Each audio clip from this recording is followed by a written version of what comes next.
Es un día trascendente no solamente para los Estados Unidos, lo que salga de allí va a impactar claramente en el mundo, un día de elección importante, todas las bancas en la Cámara de Representantes, 35 bancas en el Senado, 36 gobernaciones están en las boletas electorales. Laura, buenas tardes de Argentina, un saludo.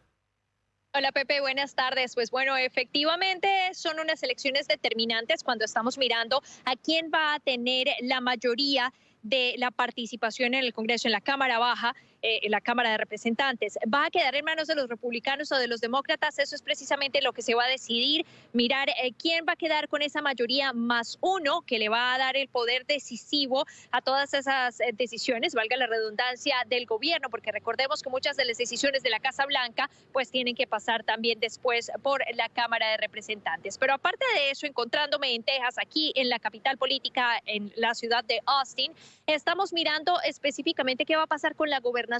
¿Se va a mantener en manos de los republicanos con Greg Abbott o va a pasar a manos de los demócratas? Es importante porque recordemos que cuando estamos mirando el tema de migración, vemos que fue Greg Abbott quien comenzó a subir a los migrantes a los buses para enviarlos a ciudades y estados santuario, y toda esta medida comenzó a popularizarse precisamente acá en el estado de Texas y posteriormente fue también copiado en el estado de la Florida. Adicionalmente, estamos mirando el tema del aborto. Este es uno de esos estados que se volvió muy restrictivo en el tema de estos procedimientos médicos, y pudimos registrar que a lo largo de este año, más bien a partir del mes de abril, cuando se conoció el borrador de la decisión de la Corte Suprema, se registró una reducción del 6% de los casos de abortos en Estados Unidos, pero vimos que se registró un aumento del 11% de los casos en esos estados en los que todavía es legal hacerlo, lo que quiere decir de dónde están saliendo esas personas que se están practicando este procedimiento médico, pues muy seguramente de esos estados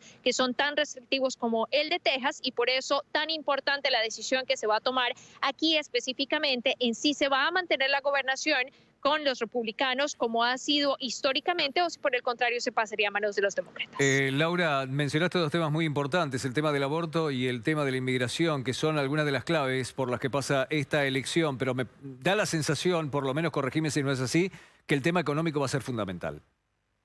Sin duda, el tema de la inflación ha sido clave en todo este tema de las elecciones de medio término, pero no solamente en las elecciones como tal, ha sido parte fundamental del gobierno de Joe Biden, precisamente porque estamos mirando todas estas medidas que se han dado para la recuperación de trabajos y demás.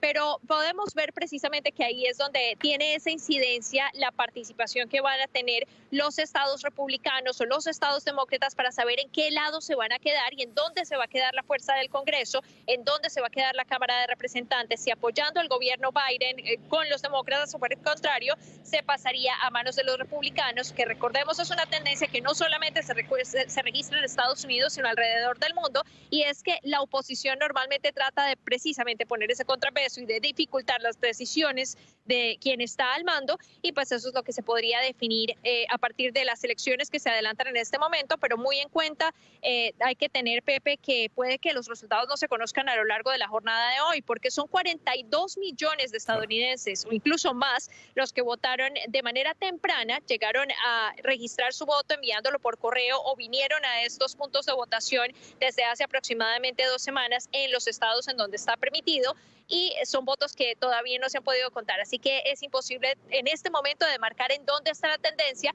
de qué va a pasar con el futuro del Congreso durante los próximos 2 años. Si finalmente, tal como predicen algunas encuestas, aunque las encuestas han sido expertas en fallar últimamente, se produjera un triunfo fuerte por parte de los republicanos, ¿crees que Donald Trump aprovecharía para relanzar con todo su candidatura presidencial? Bueno, esto es algo que está,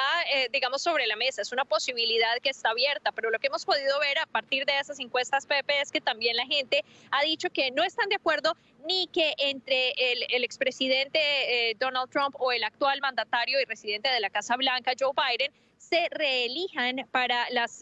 el 2024. La gente quiere algo nuevo, quiere algo diferente, y bueno, esto de pronto tiene que ver también con la tensión que se ha registrado con todo este tema electoral, porque es que estamos pasando un tema de división, un momento de división muy importante en el país, que es algo a lo que Estados Unidos históricamente no ha estado acostumbrado. No es algo como lo que vemos muchas veces en América Latina, en donde la oposición es muy marcada y digamos se ha marcado esa división tan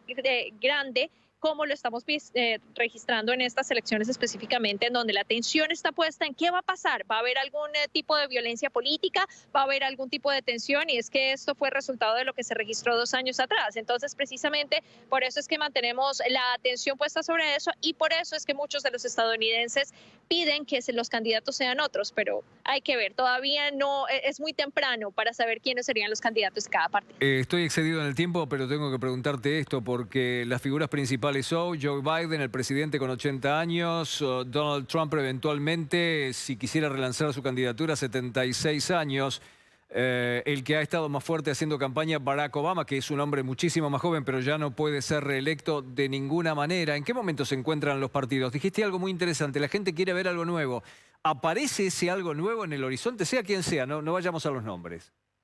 Pues Pepe, aquí volvemos a decir que todavía es muy temprano, estamos todavía a 2 años de esas elecciones, todavía se habla un poco de esa intención de que podría llegar a elegirse como candidato, pero todavía no está clara esa decisión por parte de esos posibles candidatos, así que establecer cuál podría ser ese futuro en este momento es todavía,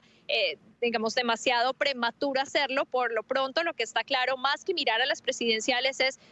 qué va a pasar con la Cámara de Representantes, en dónde va a quedar la fuerza, porque no solamente, y eso hay que demarcarlo pues en una democracia, no solamente se trata en dónde queda, digamos, ese poder ejecutivo, es simplemente en dónde queda la Casa Blanca, en dónde queda el presidente, si es republicano o demócrata, porque las decisiones no se toman en una persona. Una persona puede tomar decisiones, pero tiene que contar con el apoyo del Congreso, que es lo que pasa precisamente acá, y por eso la importancia de ¿va a quedar en republicano o en demócrata?